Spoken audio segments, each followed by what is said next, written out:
একটা কাজ করতে হবে, সেটা কি? আমাদের অন্তরের যে ঈমান, মরার নামে যেতে ঈমান মুক্তকরণ করেছে, সেই ঈমানকে তাজা করতে হবে। তাজা কি? ঈমানের শিক্ষা হলো একমাত্র আল্লাহ তাআলার চিন্তা করা আর আল্লাহর জিকির করা, আল্লাহর স্মরণে থাকা। সরকারে অনুসরণে থাকা, আল্লাহর স্মরণে, বাবার স্মরণে।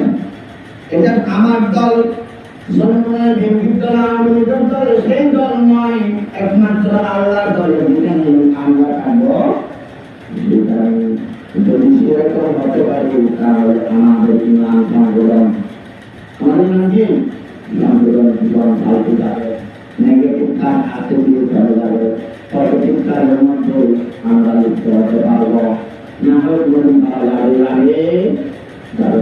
সেজন্য আমরা 15 বছরের উপরে মহিলা পুরুষ ভালো সবাই নামাজ কি সেই মসজিদে কথা বলে কি গুণা হবে? মসজিদে কোরআন হাদিসের আলোকে একটু হ্যাঁ না বললে গুণা হবে, সব হবে।